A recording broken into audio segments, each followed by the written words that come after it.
Hello everyone, welcome back to Hartley Homestead, Michigan. If you're new here, I'm Kevin, and today I'm doing part 2 of installing a stereo on a John Deere 1025R with a Mauser cab.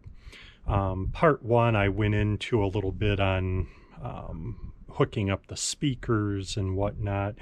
This I just wanted to quickly show the finished product and a couple of hints or shortcuts that I took, and I can supply the link to the installation guide for this, and it's right from Mauser Cab Company on how to install it. Since most radios now, they also need a constant power to, keep the channel memories, and then there's a separate accessory power line.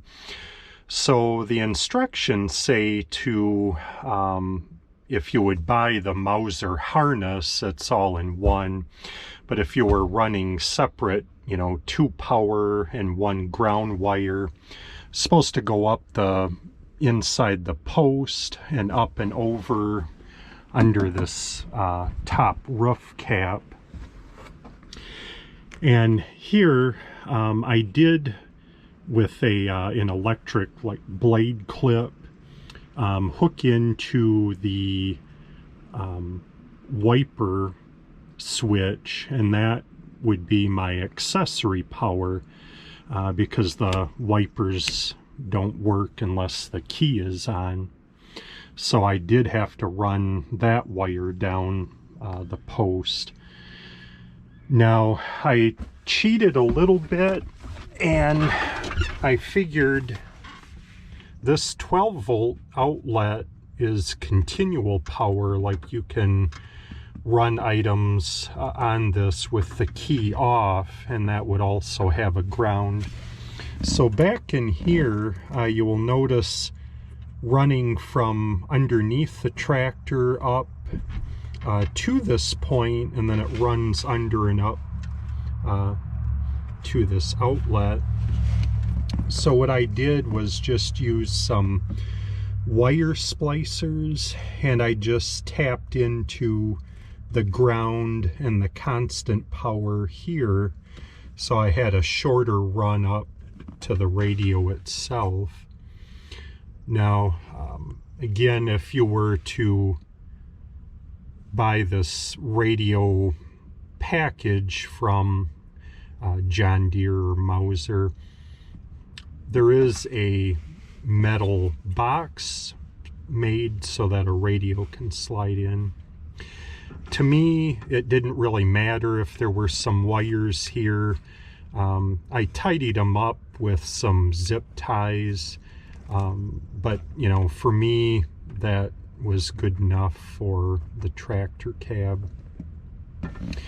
But all the extra speaker wires, everything like that, there's I showed on the first video a little I guess tunnel line that runs up through to the top of the cab, and that's where all the wiring goes. Added 4-inch speakers to these grills here, and I did purchase a couple little 1-inch tweeters, and I mounted on each side. It helps a little bit. I think overall I'm happy with it. If you start running the tractor, say over 2,500 RPMs, or if you're going to be brush hogging, you probably won't hear the radio real well, or you're going to have to turn it up so loud it's probably going to hurt your ears. But if you're just kind of puttering around the yard doing some light duty things, if you're probably keeping it under 2,200 RPMs, you'll hear the radio just fine. Part 1 also I showed where I mounted the rubber ducky antenna did it a little bit differently than what the Mauser instructions had indicated. So I think in the future I'll be experimenting with possibly some styrofoam in behind the Velcro material for the cab. I think that would help some to deaden the sound even more. You know, the cabs on the 1 series, the Mauser, you know, the quietness of the cab I don't think is the emphasis, is more just to have heat. That's a big plus for me here in the northern climate. So not complaining about the noise level, but just as a heads up, if anyone else out there is looking at or thinking about installing a radio on their Mauser cab. So again, thank you to all of our current subscribers. If you haven't already subscribed, please consider doing so. Like and share these videos. That really helps us out on the YouTube algorithms. And again, thank you so much for tuning in. We greatly appreciate that. And we'll catch you on the next one.